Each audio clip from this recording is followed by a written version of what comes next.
Consider the Great Pyramids, one of the original 7 wonders of the world and the only one that still exists today. Did you know that the pyramids of Giza weren't the only pyramids out there? And they weren't even the first ones. First, there were the pretty good pyramids, but they didn't catch on. Nah, I made that up. Back to the story. In ancient Egypt, it was believed that kings were chosen by gods to serve on earth as their mediators. In the afterlife, they were expected to become gods themselves. The pyramid complex was built to make sure that the king had everything they might need in the afterlife. The complex included the pyramid, a palace, and temples. The tomb in the pyramid, where the king was buried, was filled with many things they might need, like furniture, food, and gold vessels. Actually, the first pyramid had been built 80 years before the first pyramid of Giza appeared. Overall, there were around 100 of them. Some weren't finished though, since the construction took a while and not every pharaoh lived long enough to see the end of the construction. And now let's talk about the construction itself. The biggest of the pyramids of Giza is as tall as a 40-story building. So how on earth did they manage to build a structure that massive 5,000 years ago, long before machines and other equipment appeared? Well, let's figure it out. So Pharaoh Khufu ascended the throne around 2575 BCE, and his architects started the construction of the oldest and biggest of the pyramids of Giza. He figured that over 2 million limestone blocks had to be used to build the pyramid, each weighing around 2.5 tons, around the weight of a rhino. The architect wanted to finish the construction in 20 years. To make it possible, a stone had to be carried and pushed into place every 4 minutes, 24 hours a day, 7 days a week, and 365 days a year, except leap year. So obviously, a lot of workers were needed to make it happen. Many believe that it was enslaved people who worked at the pyramid's construction site, but that's not true. Workers came from all over Egypt to contribute to the project. All in all, around 25,000 of them. The Egyptians were doing all kinds of work, starting with manual labor and crafting tools to administrative work. They all worked around 10 hours a day. They were housed and well fed, and they were overall living a more comfortable life than an average Egyptian could afford at that time. Supposedly, the builders lived in a nearby temporary city and were a highly organized community with a strong leader. The pyramids seemed to be designed to align with the points on a compass, and their sides symbolized the rays of the sun. But back at that time, there were no compasses. Ancient Egyptians figured out the directions themselves and with amazing precision. To align the pyramids, they used 2 constellations. The construction site was arranged on the west bank of the Nile River. This also had a symbolic meaning. Just like the sun sets in the west, life sets in the west as well. The second pyramid of Giza was for Khufu's son, Pharaoh Khafre. It's a bit smaller, but this one has the famous noseless statue of the Sphinx. Of course, originally it had a nose. I would tell you what happened to it, but it's still a mystery, and no one knows for sure. Sphinxes have the body of a lion and the head of a human.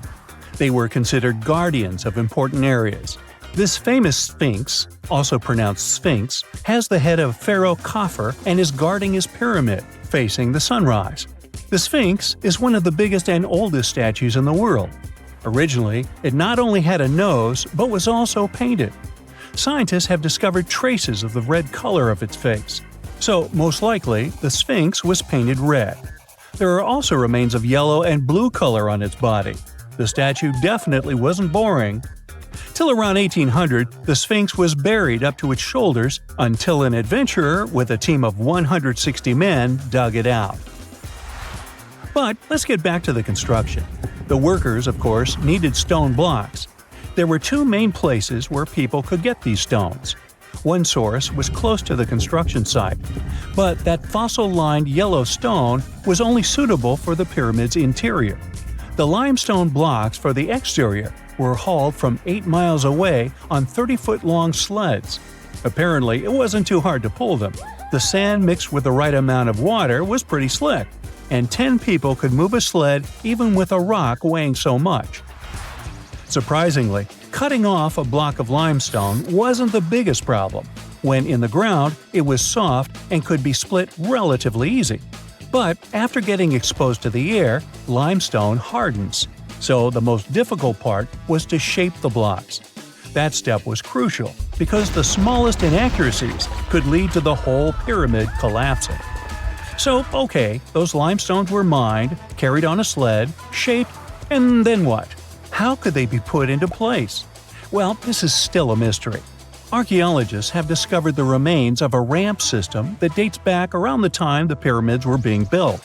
So historians have come to the consensus that most likely, the Egyptians designed a unique ramp system to move and pull huge stone blocks. The most common opinion is that there were several ramps around the pyramid. There probably was a central ramp with 2 staircases on each side of it built over the pyramid stones. The ramp was growing as the pyramid was getting higher. People might have been walking up the stairs, pulling up stones on wooden sleds. But this is just one of the options. Other experts say that the ramps were around the pyramid, and some say that the ramps were inside the pyramid. Maybe we will never know for sure, and it'll forever remain a mystery. The exterior limestone of the pyramid was polished with sand and stone until it gleamed. On top, there was a gold and silver capstone, which glimmered over Egypt like a second sun. So that's how it was 5,000 years ago. Now, about the interior. Surprisingly, there's not much inside the pyramid. Most of it is just solid stone with very little open space. But let's take a quick look inside. From the entrance, there are 2 stairways, one going down and the other going up. They take us to the chambers. There are 3 of them inside. Now, why is that? Apparently, throughout the whole construction, a burial chamber had to be prepared at all times, just in case a pharaoh kicked the bucket before the construction ended. So, separate chambers were built one after another as the construction progressed. The last of them was the main one. It's called the King's Chamber. It's the one where Khufu was resting. It's the biggest room at the very heart of the pyramid, and there's a big passageway leading to it. It was likely used as a kind of elevator to move granite up to build the interior. Granite was also used to make 5 stories of support beams to ensure that the pyramid didn't collapse. And we can see that it worked since it's been standing for centuries. Unfortunately, none of these chambers have hieroglyphs on the walls. If you want to see the writings, you should go to the decorated tombs near the pyramids. Those pieces of art are depiction of ancient Egypt's culture and daily life. The texts allow researchers to study their language and grammar. The treasures that once were in the pyramids have been taken by people. There are also many secret tunnels and passages inside the pyramids, but even today, no one knows the whole plan of the interior. Scientists have been sending little robots with cameras inside for many years, but there's still a lot we don't know about the pyramids. Now they're trying to use an X-ray to scan the pyramids from the outside, without going inside. So yeah, ancient Egyptians did create a mystery no one has been able to crack for 5,000 years already.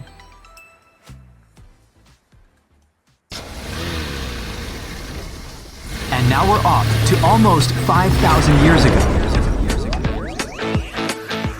Let me take you to ancient Egypt, where back in 2550 BC, guess what? The construction of the Great Pyramids of Giza started. People learned to build cathedrals and skyscrapers, but it wasn't until recently that these massive buildings appeared. It's still a mystery to even modern scientists how these pyramids were built 5,000 years ago. No wonder they are one of the 7 wonders of the ancient world. They're also the oldest of them and the only wonder of the ancient world that still exists in the 21st century.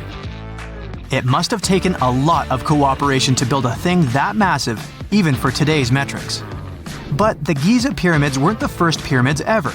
The first one, called the Step Pyramid, was built around 80 years before the first pyramid of Giza, in 2630 BC, for King Djoser.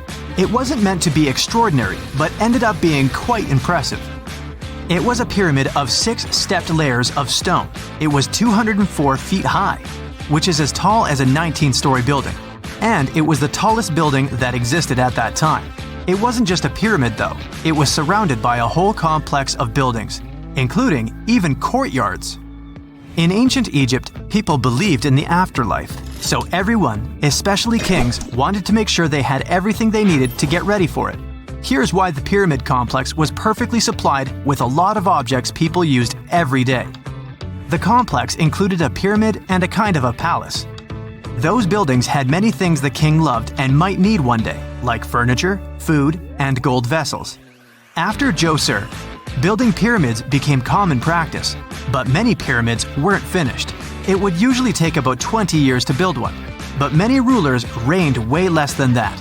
Overall, there are more than 100 pyramids.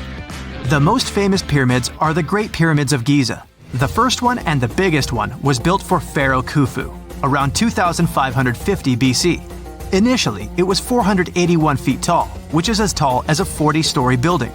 The second pyramid was built for Khufu's son, Pharaoh Khafre, around 2520 BC. It's just a bit shorter, usually standing at 471 feet high, a 39-story building. This is the pyramid with the famous statue of the Sphinx. Sphinxes have a lion's body and a human head. They were built to guard important areas. This one has the head of Pharaoh Khafre and is guarding his pyramid, facing the sunrise. The Sphinx is most well known and is one of the world's biggest and oldest statues. Originally, it had red color and did have a nose. It's still possible to see the trace of red pigment by its ears. But no one knows exactly when the nose disappeared. For some time, the Sphinx was sort of hidden underground, being covered with sand up to its shoulders. Luckily, in the early 1800s, an adventurer with a team of 160 people dug it out. The third pyramid of Giza is the smallest one, being more than twice shorter. Originally, it was 218 feet high, about the height of a 20-story building. Built in 2490 BC, it was a pyramid for Khafre's son, Menkaure. The pyramids are designed to align with the points of the compass, and their sides symbolize the rays of the sun. But back at the time, there were no compasses. Ancient Egyptians figured out the directions themselves, and with amazing precision.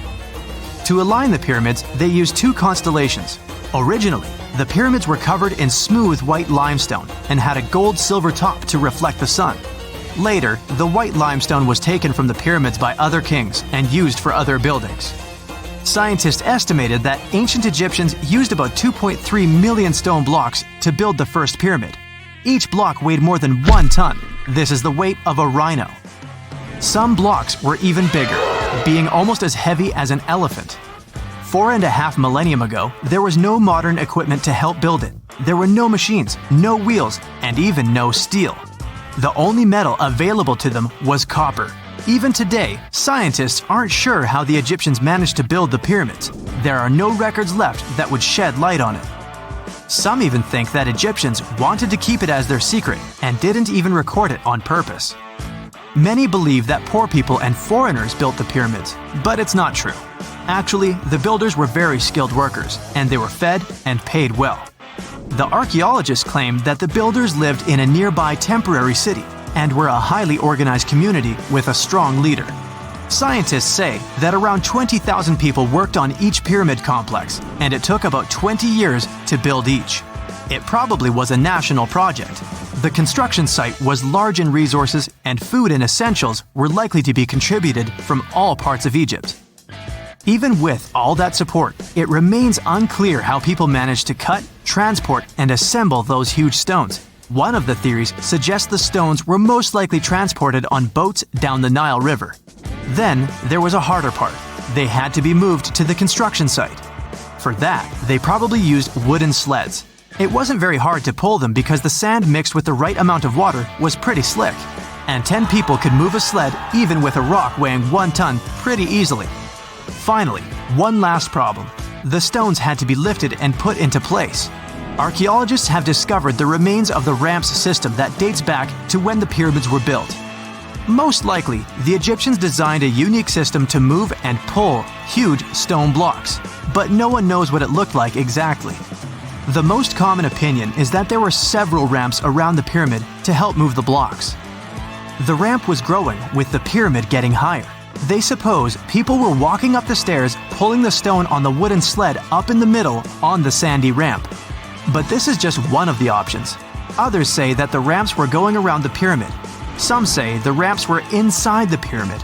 But we'll never know for sure, and it'll forever remain a mystery, just like the ancient Egyptians wanted. Surprisingly, there's not much inside the pyramids. Most of it is just solid stone with very little open space. But let's take a quick look inside the biggest of the pyramids of Giza.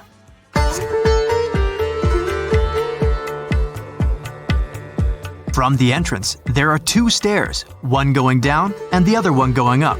The descending one takes you to a chamber located underground. That's where the pharaohs are, but not in this pyramid because Khufu wanted to stay higher. The underground room is partly unfinished. The room with Khufu's sarcophagus is called the King's Chamber. It's upstairs and then through the tall and long Grand Gallery. Below the King's Chamber, there's a room called the Queen's Chamber. There are no queens though, and no one is sure why the room is called this. Unfortunately, none of these have any hieroglyphs on the wall. They're just bare. If you want to see them, you should go to the other rooms that are decorated. Those pieces of art are depictions of ancient Egypt's culture and daily life. The texts allow researchers to study their language and grammar. Sadly, the treasures that once were here in the pyramid are long stolen. From that room, there are several tunnels for an unknown purpose. There are many tunnels and passages inside the pyramids. There are many chambers and shafts and secret ways. Scientists have been sending little robots with cameras there for some decades already. And the robots did discover another chamber a bit upstairs with hieroglyphs on the walls. But even today, much of the pyramids is still unknown, and there's no so-called building plan of the pyramids. Egyptians did create a mystery no one can crack for 4,500 years already. Scientists recently started to X-ray the pyramid to learn what's inside it without entering it and its narrow, mysterious tunnels. Imagine working 7 days a week on a large-scale construction site. You, along with thousands of others, carry millions of stone blocks and put them on top of each other according to a complex system. You work without modern construction equipment. You have no air conditioning or constant access to water. It's so hot outside that you can fry eggs on the road.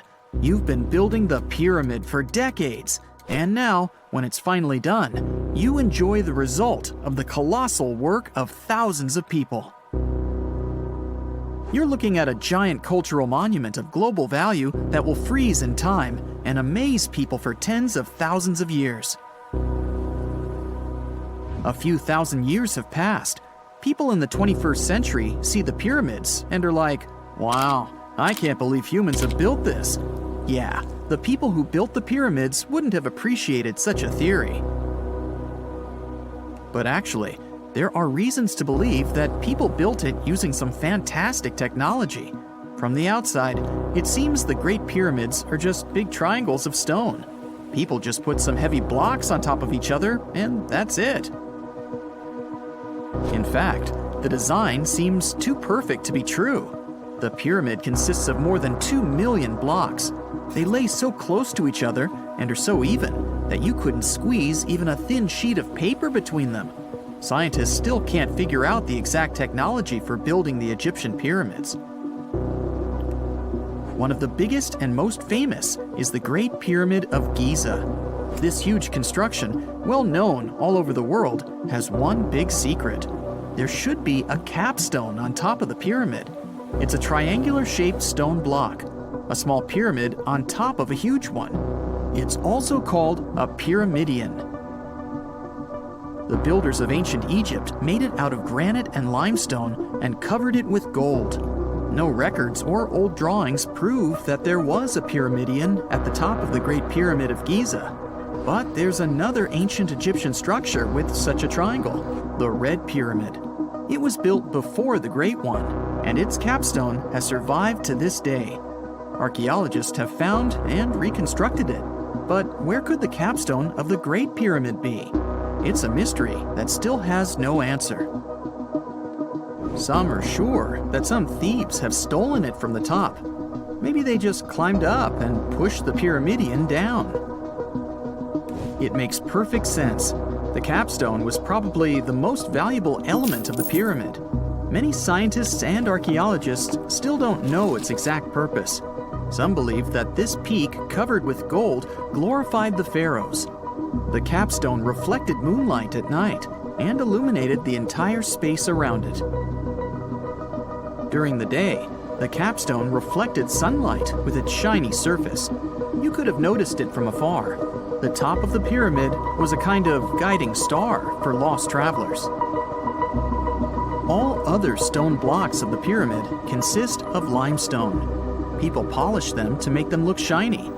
In the past, they were even glowing and reflected light. You could see glowing pyramids from space, although they looked like tiny lights. Over thousands of years, winds, sandstorms, and rains have changed the pyramid's appearance. If people had taken care of them all this time, they would have looked like something out of science fiction movies, or the pyramids from Las Vegas. But unfortunately, we will never see their original appearance. Some archaeologists and scientists believe that the capstone could absorb the sun's energy and distribute it evenly throughout the pyramid. No one knows precisely why the Egyptians needed this technology. There's a theory the pyramids are ancient energy systems. The pharaohs applied this energy to use some unique technologies that were more advanced than all the achievements of the 21st century. And the triangular shape of the pyramids was ideal for boosting this electromagnetic energy. In theory, solar radiation, or electromagnetic forces, accumulated at the top of the pyramid, filled the inner rooms, and then went down the walls to the base. Any surface distortion could prevent the flow from spreading, so they had to create a perfectly smooth surface. That's why they installed the blocks so that nobody could squeeze a needle or razor blade between them.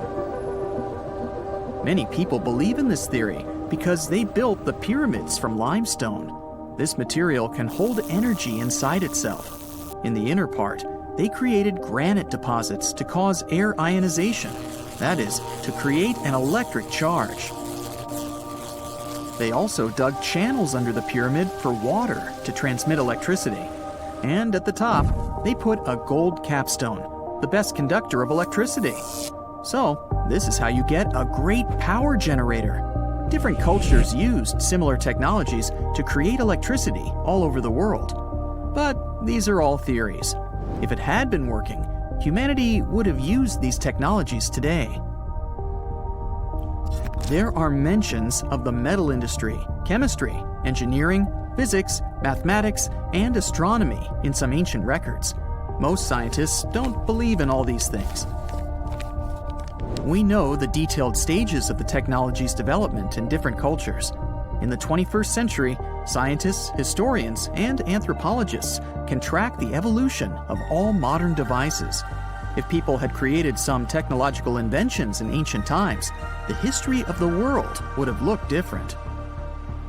Perhaps all the achievements of antiquity could have been wiped off the face of the earth by global cataclysms. And it can happen to us. Just imagine how people would dig up a laptop in 5,000 years. Perhaps they wouldn't understand what kind of device it is. Another Egyptian wonder surrounded by mystery is the statue of the Sphinx.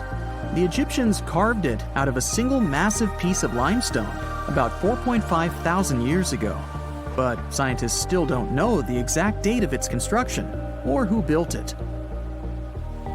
People painted the Sphinx in different colors, so it looked much brighter and more vivid in the distant past. It was shining just like the Great Pyramids. Anyway, time hasn't only changed its appearance, but its name too. Initially, the Egyptians called it Hor-Mekhet. The Greeks renamed it the Sphinx about a few hundred years after it had been built. The Sphinx emphasized the greatness of the rulers of Egypt. It also performed a symbolic function of a watchdog guarding the tomb of the pharaoh and the paths leading to it. This version sounds realistic, since archaeologists have discovered many secret entrances at the foot of the Sphinx. Perhaps these rooms and intricate tunnels lead to underground halls with treasures. And treasures don't always mean gold and jewelry. According to legends and theories, the Sphinx guards the Hall of Records, the storage of all humankind's knowledge. The information about the ancient mythical state of Atlantis could be there. You can find many detailed maps of the internal dungeons of the Sphinx on the internet. They show structures 12 stories deep under the statue. It looks like a small city filled with gold, scrolls of knowledge, and various ancient artifacts. But don't believe all these maps. These are just theories. Several thousand years have passed, but people have very little information about it. Archaeologists know that there are still many strange and exciting things about the Sphinx that are still undiscovered. Some locals are afraid to research because they believe they can awaken something terrible from the underground depths. Therefore, it's mostly scientists from other countries who conduct the excavations. In 1998, scientists discovered strange tunnels leading to empty rooms under the Sphinx. They realized that some people tried to get there through tunnels in the past, and maybe those people took all the treasures that were there. One of the legends says that some powerful artifact lays beneath the Sphinx. Its technology can change the whole world, but the locals are hiding it because it can damage the planet. Some believe that you can find evidence of unknown technologies painted on the granite walls in the pharaohs' tombs. But most likely, these paintings and signs tell us the myths and legends of ancient Egypt. But what if Egyptian symbols and drawings are detailed instructions for using ancient technologies? What if the locals that lived at that time thought, people in the future won't be able to get energy themselves. Let's leave some detailed instructions for them. Anyway, there are many riddles and theories. In reality, the search for answers is a dangerous undertaking, since it's not easy to get into the underground halls. Excavations can ruin the structure of the entire Sphinx. Any person inside the tunnels may get lost and never be able to find their way back. Besides, it costs a lot of money. Now, what would be awesome is if people could invent some device that could scan underground areas and show their detailed models. What is a boat doing in the middle of a desert? You would expect to find a seagoing vessel closer to shore. This is the question archaeologists had been asking for decades. In 1988, there was a storm near one of the most important archaeological sites in ancient Egypt. A wooden structure emerged from the sand. It was hollowed out by termites. Scientists were determined to solve its mystery. In 2000, they began excavating the site near Abydos, Ubidos. An American team of experts soon discovered a boat that was 70 feet long, and it wasn't alone. In total, there were 14 boats neatly resting next to each other. It was impossible to completely dig out the boats because of their poor condition. Luckily, the wood was preserved enough to get a sample. Analyses revealed that the boats were around 5,000 years old, the oldest fleet in human history to this date. The time of their construction predates the pyramids at Giza by half a millennium. Each ship of the fleet rested in a vault that matched its dimensions. The room was roughly a third of the size of a tennis court. It had mud brick walls that featured more than 120 drawings of boats. Ancient Egyptians incised them on whitewashed walls that were excellently preserved. Scientists have known about these mysterious chambers for well over a century. 1901, 1902. A British archaeologist, Arthur Weigel, stumbled upon a strange structure west of the River Nile. His team caught a glimpse of the interior walls. Sadly, a section of the roof collapsed, so they had to call off further exploration. Researchers abandoned the site, but its location remained on the maps. The boat's position first led scientists to think that they rested on a bank of the mighty Nile. But there was a problem with this theory. Today, the river flows almost 7 miles west of Abydos. Further studies of the surrounding terrain showed the Nile didn't change its course throughout history. Also, if the boats floated near a dock, they would be in unstable positions. The 14 vessels at Abydos were perfectly parallel to each other. There was only one conclusion possible. Someone had deliberately placed them like that. They must have gone through a lot of effort. Each boat had enough room for up to 30 rowers. These vessels could really float. They weren't models, but scholars still don't know if they actually sailed any body of water in ancient Egypt. This doesn't diminish the importance of the find. Previously, archaeologists found only small-scale models. In King Tut's tomb alone, there were 35 boat models. For a long time, these figurines were the only clues as to how ancient Egyptian vessels looked like. The boat's design confirms that they were the real deal. They are the earliest surviving examples of something called built boats. Ancient people constructed primitive vessels by hollowing out large tree trunks. The alternative was reed that was tied together to form a raft. The boats at Abydos had planks tied together. This was a major breakthrough in shipbuilding. During their lifetime, the boats must have seemed impressive. Timber was a valuable commodity at the time. There was no wood in the desert. Cedar had to be imported from Lebanon. The only person who could afford such luxury was the pharaoh. Studying the area around the ancient fleet provided more answers. Scientists discovered a mud brick structure where Egyptians worshipped the pharaoh. Its approximate date of construction matches that of the wooden boats. The same bricks out of which this building was made were used to encase the fleet. At the time of their construction, the rooms they were stored in had a ceiling. That's the section that archaeologists stumbled upon in the early 20th century. Just like mummies and coffins, these marvelous ships rested inside splendid vaults. The exterior of these rooms was also impressive. The outer walls originally had a plaster of white limestone. It reflected sunlight.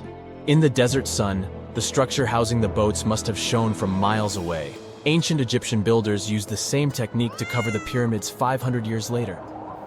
Today, their surface looks jagged, but it wasn't always like this. When they were constructed, the pyramids had a top layer of fine white limestone. Their surface was smooth and it gleamed in the sunlight. Instead of stairs, the outer layer of the pyramids was more of a sleek ramp. Archaeologists were left with one final question. Which pharaoh owned the fleet? The answer lay just a mile from the site. This is where the tomb of a pharaoh from the 5th dynasty rested, King Senwosret III. Its time and style of construction matched the ones of the chambers with boats. The very end of his rule might explain how the boats ended up in the middle of the desert. The pharaoh probably passed away in northern Egypt. Then his body was transported down the Nile to Abydos in a marvelous procession of decorated boats. The vessels were later lowered to chambers near the final resting place of their owner. This had a symbolic meaning. In the ancient Egyptians' belief system, ships played a key role. Their supreme deity was Ra. He traveled through the sky during the day in the form of the sun. At nighttime, he sailed through the netherworld in a solar boat. The pharaoh identified himself with Ra. That's why he needed boats in the afterlife. That was the only way to regenerate himself. Just as the sun rises every day above the horizon. This belief existed for thousands of years. The more famous Pharaoh Khufu also had a ship. Scientists found it in 1954 next to his pyramid at Giza. It is some 4 centuries younger than the fleet at Abydos, but Khufu's ship was almost 2 times longer. The Great Pyramid of Giza and King Tut's tomb are some of the most famous archaeological finds in Egypt. But there are many more secrets hiding beneath the endless sands of the Sahara Desert. Recently, 2020, archaeologists found a lost city there. They have labeled it as the most important discovery since King Tut's tomb, 1922. The city of Aten is some 3,000 years old. Historians hope it will give them a unique insight into the everyday life of ancient Egyptians. The famous archaeologist and Egyptologist Zahi Hawass proclaimed the site a lost golden city. Aten sits some 300 miles south of Egypt's capital, Cairo. It is close to the famous Valley of the Kings. Archaeologists first found sections of mud brick walls that spread out in all directions. They discovered complete rooms with tools of everyday life inside. The research team unearthed a bakery, a residential neighborhood, and an administrative district. They all date back to the time when the Egyptian civilization was the wealthiest in its long history. They were also the first to make objects from iron. In 1911, scientists found a set of iron beads near a village in Lower Egypt, El Girza. These are the earliest known iron artifacts. The discovery is literally out of this world. Ancient people made them by beating into shape a piece of a meteorite. The 9 beads were once part of an ornate necklace. They are now blackened and corroded, which is perfectly normal for a piece of jewelry that is over 5,000 years old. They consist of an iron-nickel alloy. Researchers were impressed by the skill of ancient jewelers who processed the beads. Their craftsmanship is more impressive when you think that they didn't know the stellar origins of the material. The Great Pyramid of Giza also has a remarkable feature. An international research group investigated the electromagnetic response of the structure to radio waves. They found that the pyramid has the ability to concentrate electromagnetic energy inside it. This occurred inside its chambers as well as under the pyramid's base. It contains an underground, unfinished chamber. It seems that the electromagnetic response is connected with the properties of limestone, the Great Pyramid's main building material. The research results might have a practical application. The way solar cells and nanosensors function could be improved by this remarkable find. Whenever you hear about ancient ruins, you almost never picture them being suspended somewhere, or just randomly hanging on the branch of a tree, right? In fact, for most of the ancient artifacts we have exposed in museums all over the world, archaeologists did quite an impressive amount of digging. You see, buildings have this funny way of fading away over time if not properly taken care of. Sometimes we need to reuse some building materials, so an older construction may be sacrificed in the process. Other times, houses are abandoned, and once they are exposed to the elements on the surface, like rain or sunlight, they don't really stand a chance. Some just simply crumble away due to good old erosion. So the only way a piece of architecture can survive the test of time is if it's somehow gotten buried deep down. Now, how did they end up buried in the first place? Well, it's quite the comedy of errors. Ancient cities had a habit of gradually raising their ground level like a kid adding toppings to their ice cream sundae. You see, these settlements were always busy collecting food and building materials to keep up with their ever-growing population. But hey, who has time to deal with waste and rubbish? It wasn't exactly high on their to-do list back in the day. So when it came to building new houses, ancient civilizations found it much easier to save their sweat and tears by piling up the rubble and constructing right on top. But that's not all. Rivers would also occasionally flood and deposit a layer of sediment on the city floors, further encapsulating those ancient constructions. And in those dry regions like the desert, where the wind likes to show off its sand and dust dance moves, you can bet it was a constant struggle to keep the establishments clean. One hilarious example is the Sphinx, which had its head buried in sand until a group of archaeologists unearthed it in 1817. Some ancient towns eventually got covered up because they were completely abandoned. With less human activity to control their expansion, plant seeds couldn't resist the opportunity and sprouted all over the place. They gobbled up carbon dioxide from the air and grew, adding more and more bulk to the ground. Those cheeky roots even decided to stabilize the soil made from decaying plant matter, creating layers upon layers of earthy goodness. It's like the ultimate DIY project Mother Nature embarked on, with plants as her loyal helpers. The act of digging into the secrets of ancient civilizations is not just about unearthing a lost world. It's also an epic quest to reveal the hidden treasures beneath layers of history. But how do archaeologists know where to dig in the first place? If everything is covered in layers upon layers of sediments, debris, and plant roots, they must have some sort of system they rely on before embarking on a new project, right? For starters, they're not always the ones suggesting an archaeological dig in a certain location. Let me explain. Let's say you're a contractor and you want to build a new fancy apartment complex in your city.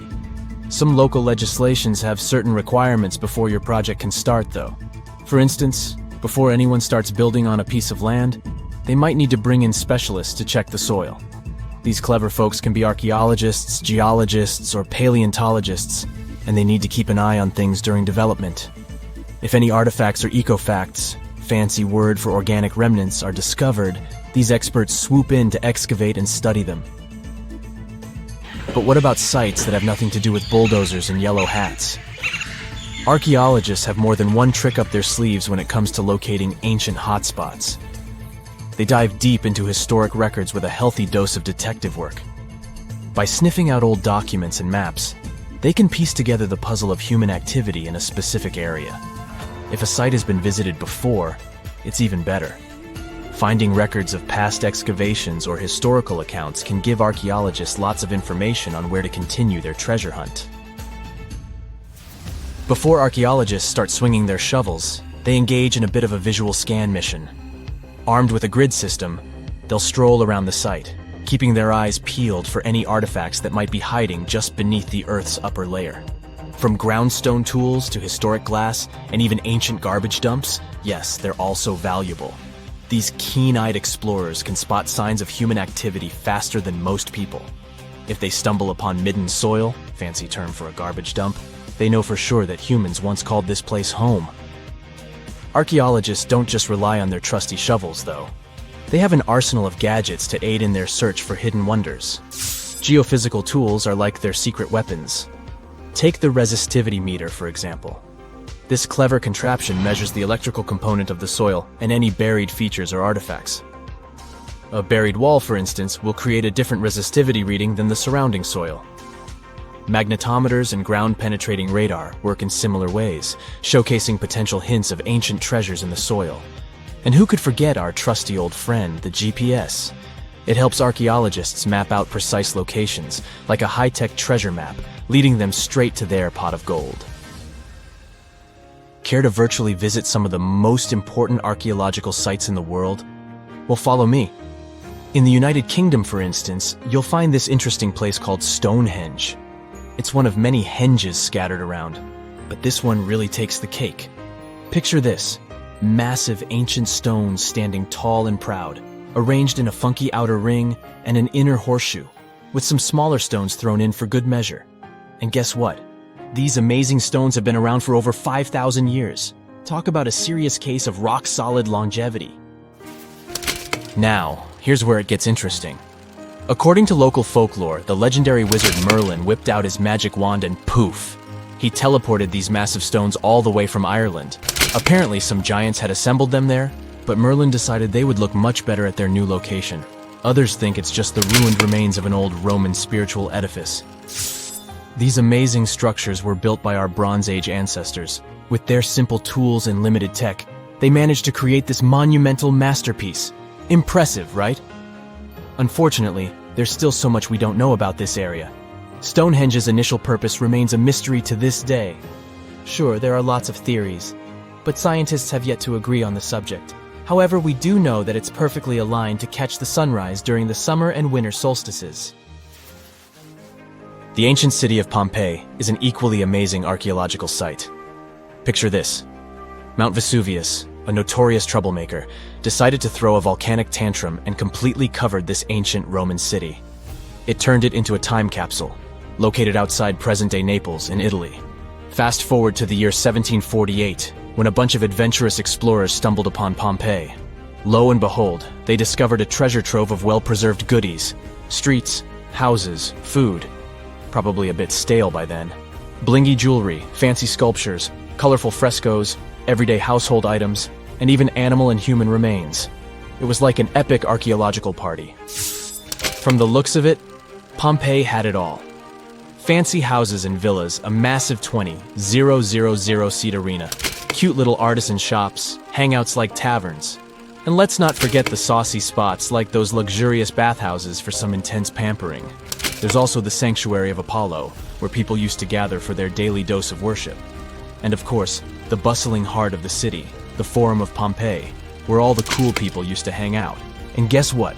Pompeii is so cool that it made it to UNESCO's World Heritage List back in 1997. That's like the ultimate Hall of Fame for historical awesomeness. It also includes many other famous buildings and sites, like the Taj Mahal in India and the Acropolis of Athens in Greece.